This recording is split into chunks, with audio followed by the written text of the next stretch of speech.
शंकर जानते हैं कि राम कथा सुनाने वाला कोई भी क्यों न हो, लेकिन वो महान है। और सती जी कहती है कि जब ये पहले से हाथ जोड़ रहा है तो क्या हमको कथा सुनाएगा। लेकिन भगवान शंकर की प्रार्थना सुनकर हमें अगस्त मुनि बड़ी सुंदर राम कथा प्रारंभ की।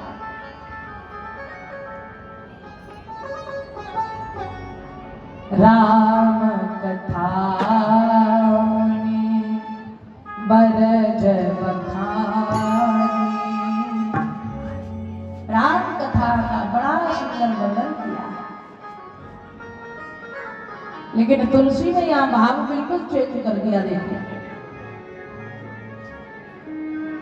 राम कथा मुनि बरज बखानी, सुनी महेश परम सुखमान। यहाँ शंकर का नाम तो दिया, लेकिन सती का कोई नाम नहीं दिया। माता सती का नाम नहीं दिया है। आप पूछेंगे कि माता सती का नाम क्यों नहीं दिया? उसका कारण यही है कि जो लोग वक्ता को नहीं समझ पाए, भगवान को क्या खाक समझेंगे?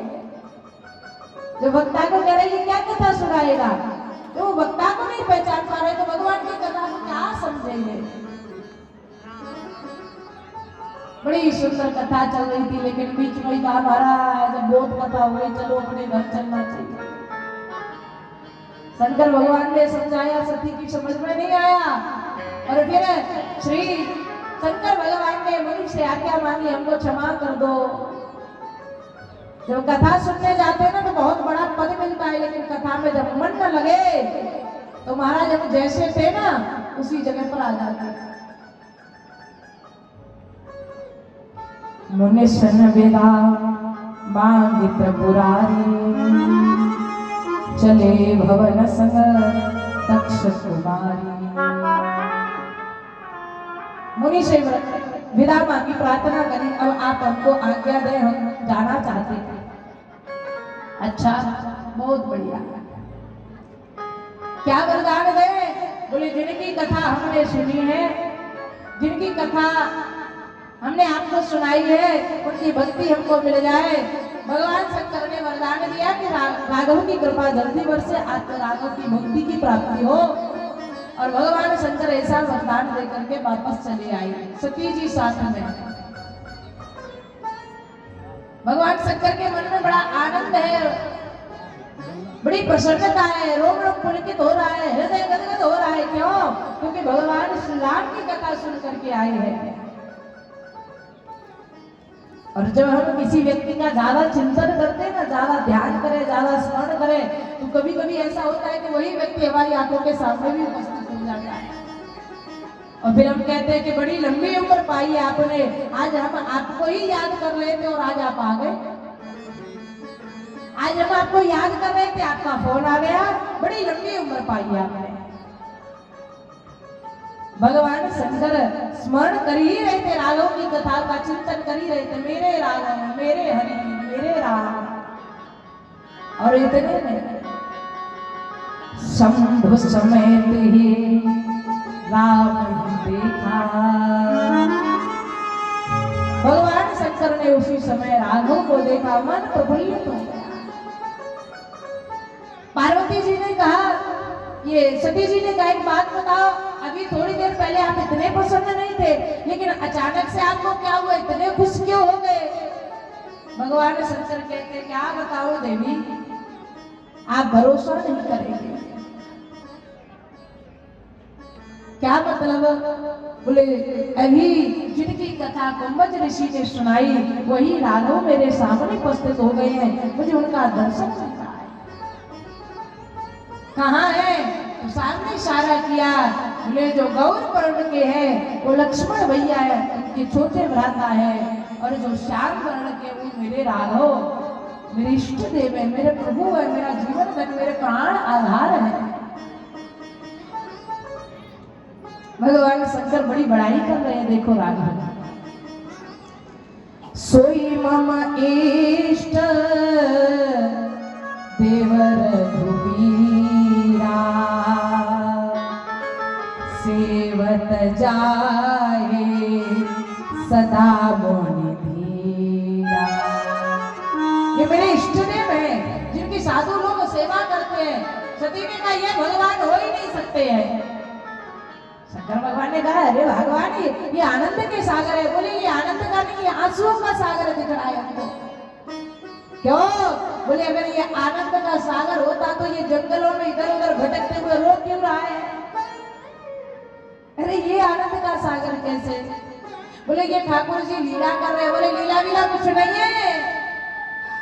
ये कैसा भगवान है कि जिसको स्वयं को नहीं पता कि इसकी पत्नी को कौन चुरा करके ले गया, और आप कहते मैं इनको भगवान मान लूं? महाराज ये नहीं हो सकता। भगवान शंकर ने बड़ा समझाया, देवी भागो मत जागो, नेत्र खोल करके देखो ये रघुनाथ है, ये राघव है, ये ब्रह्म है, ये वही ब्रह्म है जिनके सदैव ध्यान में मैं डूबा रहता हूं।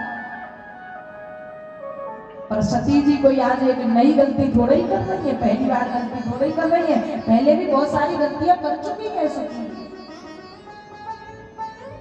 कौन सी गलती? बोले पहली बात वक्ता को नहीं समझ पाई।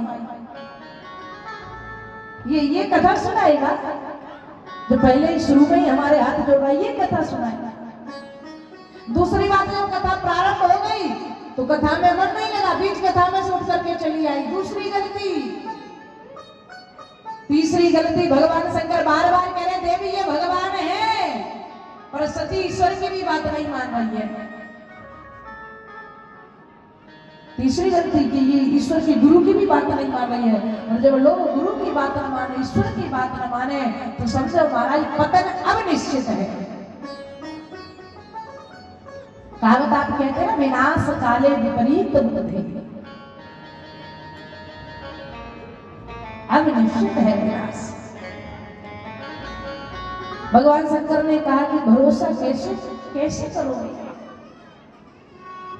बोले मुझे परीक्षा लेनी पड़ेगी। भगवान शंकर ने कहा कमाल है, एक ही दिल में रहने वाले भगवान को नहीं पहचान पा रही है सती। एक साधक ने कहा था, कोई सूफी संत थे साधक, उन्होंने कहा था कि मैं और मेरा यार एक बस्ती में बसते हैं। समझ रहे हो? मैं यानी कि जीवात्मा और यार यानी कि परमात्मा, दोनों एक ही जगह रहते हैं ना, अलग नहीं है। ये हृदय में रह रहे हैं, दोनों एक ही जगह रह रहे हैं। लेकिन कमाल देखिए कि मैं और मेरा यार एक बस्ती में बसते हैं, पर किस्मत का खेल देखिए मिलने को तरसते हैं। किस्मत का खेल देखो, भगवान यहाँ है लेकिन ढूंढ रहे हैं बाहर। कभी हरिद्वार जाए, कभी काशी जाए, कभी वृंदावन जावे, कभी चारों धाम जावे, कभी द्वारिका जावे। महाराज क्यों? क्योंकि हमारा वो यार, हमारा वो परमात्मा मिल जाए। पर खुद अंदर झांक करके नहीं देखा कि मैं और मेरा परमात्मा एक ही जगह रह रही है, बाहर तो कुछ है ही नहीं। हर घट मेरा साइया, खाली घट ना कोई। हर घट साईं रहता है, हर घट भगवान का वास है। हरि व्यापक सर्वत्र समाना, प्रेम सो प्रकट हो ही मैदान। भगवान हर जगह लेकिन नहीं दिख रहा है। गए देखो, सब लोग तुम्हें मान लेंगे पर 3 लोग तुम्हें कभी नहीं समझेंगे। सब तुम्हें समझ जाएंगे, सब तुम्हारी वाहवाही करेंगे, तुमको प्रणाम करेंगे, तुम्हारे चरणों को धो धो करके पिएंगे, तुम्हें माला चढ़ाएंगे, लेकिन 3 लोग तुम्हें कभी नहीं मानेंगे। जानते हैं कौन कौन से वो 3 लोग? पहला, आपका परिवार आपको नहीं मानेगा। परिवार अरे बड़े आए ब्रह्मज्ञानी, हम जानते, हमने तुम्हें बचपन से खिलाया है, गोद में देखा है। जब तुम्हारा जन्म हुआ था तब से हम तुमको जान रहे हैं और तुम हमको ही ब्रह्म ज्ञान दे रहे हो। परिवार वाले कभी नहीं समझेंगे आप, परिवार वाले कभी नहीं मानेंगे। और दूसरा, आपका पड़ोसी आपको कभी नहीं मानेगा। समझ रहे हैं? आपका पड़ोसी, अरे यार रहने दे, तू मेरे घर में, मेरे परिवार में, मेरे बगल में रहता है, मैं तेरी नस नस से बातें हूं, तू मुझे क्या ज्ञान देगा, क्या सुनाएगा। हमारे महाराज जी कहते थे, जिसकी पड़ोसी से नहीं बनी उसकी परमात्मा से जीवन में न बनेगी। बहुत बड़ी बात समझना, जब पड़ोसी आपको मानने लग जाए। पड़ोसी नहीं मानेगा, कितने भी बड़े विद्वान बन जाना, कितने भी बड़े कुछ भी बन जाना अधिकारी। पहला परिवार, दूसरा पड़ोसी, तीसरा बता दूं, वैसे सब अनुभवशील ही बैठे होंगे। दो लोगों का तो प्रूफ देने की जरूरत पड़ेगी, तीसरे की तो प्रूफ देने की भी जरूरत नहीं है। परिवार पहला, दूसरा पड़ोसी, और तीसरी आपकी पत्नी कभी नहीं समझेगी आप। क्या मारा?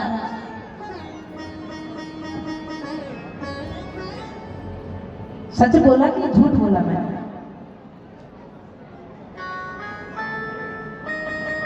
नहीं समझेगी सारा।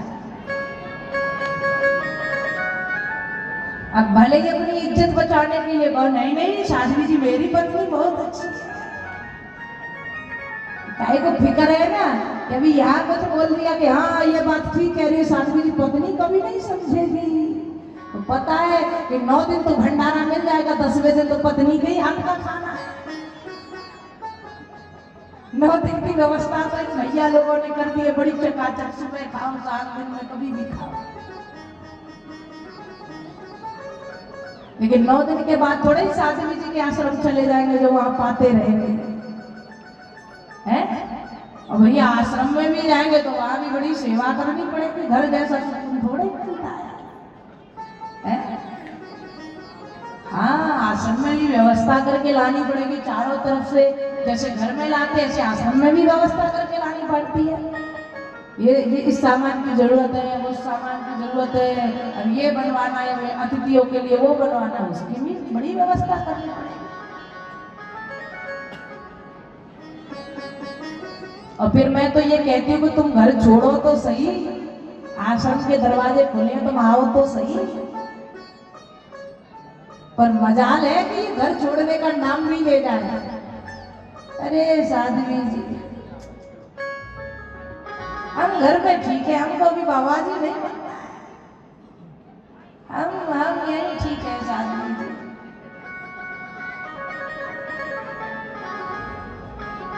कई बार लोग कह तो बहुत कुछ लेते हैं लेकिन करते नहीं।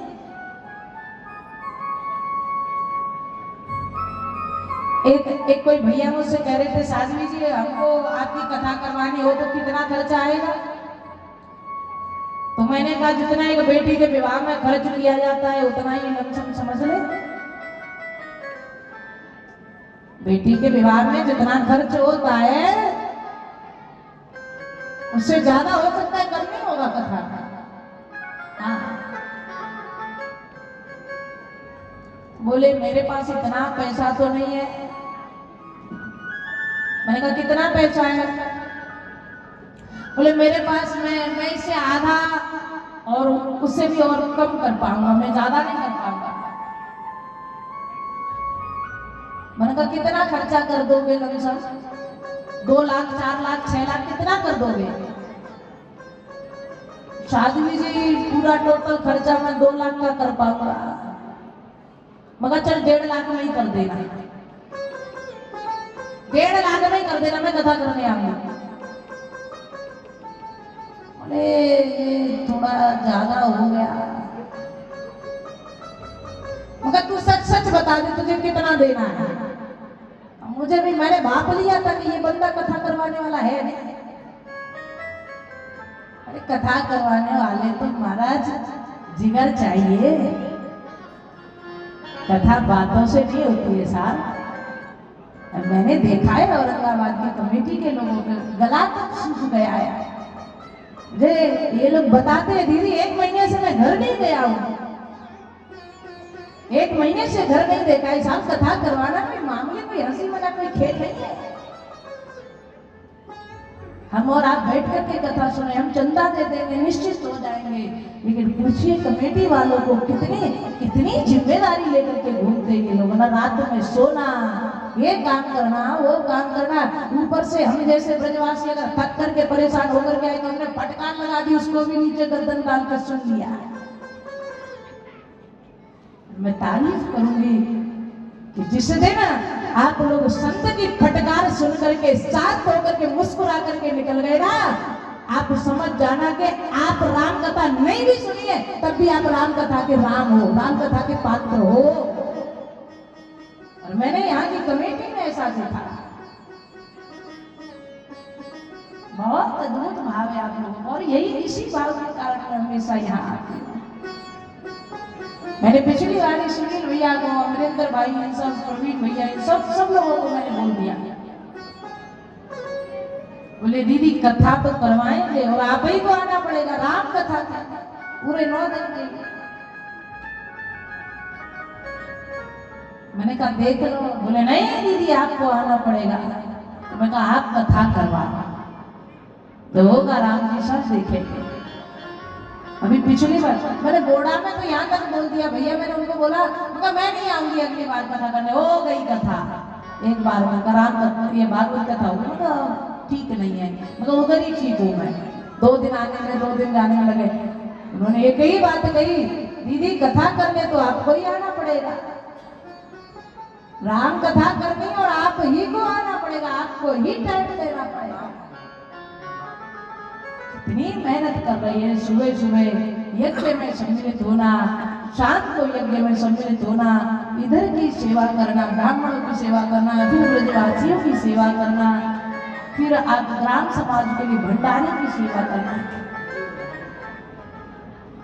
श्री हरि की कृपा से संभव है। बाकी का साहब लोग एक घर नहीं चला पाते और 9 दिन तक राम कथा का इतना जिम्मेदारी लेना बहुत बड़ी बात है। आप सबसे निवेदन बस इतना ही करूंगी कि अगर भगवान ने हमको इतना सामर्थ्य नहीं दिया है कि हम अकेले कथा करवाएं, तो हमें प्रयास ये करते रहना चाहिए कि जो लोग इस धर्म कार्य में आगे बढ़े हैं उनका सहयोग करें, जिससे कि प्रत्येक वर्ष ये बड़े बड़े धर्म आयोजन, ये धर्म अनुष्ठान होते रहे। और यज्ञ का भी बड़ा सुंदर, बड़ी प्रसन्नता हुई कि जब आप सबने बोड़ा में जाके बताया कि सत्संगी यज्ञ है इस बार। पहली साल था, फिर बीच में नहीं था, फिर इस बार सत्संगी यज्ञ। कथा में अगर यज्ञ होता रहे महाराज, कभी अकाल तो उस क्षेत्र में पड़ ही नहीं सकता है जहां पर यज्ञ चल रहा हो। कथा भी और ये भी जरूरी है, मन को पवित्र करने वाली है, लेकिन यज्ञ ये जो बड़ी बड़ी आपत्तियां आती है, ये जैसे कोरोना जैसी महामारियां आती है, इन्हें सबसे बचाने वाली है, प्रदूषण को समाप्त करने वाली है। जहां तक इस यज्ञ का धुआं जाएगा ना, वहां तक का वातावरण पवित्र है। जहां तक माइक से ये वेद स्तुति, वेद के श्लोकों का गायन जाएगा, समझो वहां तक का एरिया कवर कर लिया, वहां तक का एरिया धर्ममय बन जाएगा। और सुबह सुबह हमारे विप्र लोग क्या अद्भुत गायन करते हैं, क्या अद्भुत पाठ चलता है। आप लोग जो भी मेरे बाबा विश्वनाथ की नगरी से भी पधारे हैं, मुझे ज्ञात हुआ, बनारस से, तो बनारस का तो मैं क्या कहूँ, बस इतना ही कहूंगी कि ये तो बना बनाया रस है साहब, इसमें कुछ मिक्स करने की जरूरत ही नहीं है। ये बना बनाया रस है, कुछ नहीं डालना है यहाँ पे, न शक्कर डालनी है, न नमक डालना, कुछ नहीं डालना, बना बनाया रस है। बाबा की नगरी काशी विश्वनाथ की, जहाँ मुक्ति भी ये कहे कि मैं मरना चाहती हूँ, वो महाकाल की नगरी। तो जब तक ये ब्राह्मण लोग हैं भैया खूब सेवा करना, सेवा से चूक ना जाना। हाँ यज्ञ तो चल ही रहा है, लेकिन जो सुबह 5-6 घंटे और शाम को 5-6 घंटे ये यज्ञ करके पधारे, बाद में ऐसी सेवा करना तो ये नहीं भी जाए तब भी पूरे नगर को आशीर्वाद दे करके जाए कि इससे भी ज्यादा आगे बढ़ो, दिन दूनी रात चौगुनी करो। सरल बहुत है आप लोग, और मेरा आप सबसे निवेदन है पूज्य विप्रजनों से भी ऐसा आशीर्वाद देना इस नगर को कि हमेशा इस नगर पे आप सबकी कृपा बनी रहे। मैं तो कहती हूँ कि साल में एक बार क्या, महीने में एक बार ऐसे ऐसे बड़े बड़े धर्म कार्य होते रहे औरंगाबाद की पावन धरा। लेकिन ये सबकी कृपा से ही संभव है। हृदय पवित्र हो रहा है राम कथा से, और क्षेत्र पवित्र हो रहा है यज्ञ से। हमारे यहाँ कहते हमने आंगन नहीं बुहारा, सच्चे मन से नहीं पुकारा, कैसे आएंगे भगवान, कैसे आएंगे भगवान। हमने आंगन नहीं बुहारा, सच्चे मन से नहीं पुकारा, कैसे आएंगे भगवान, कैसे आएंगे भगवान। आंगन नहीं बुहारा, हमने आंगन नहीं बुहारा, सच्चे मन से नहीं पुकारा, सच्चे मन से नहीं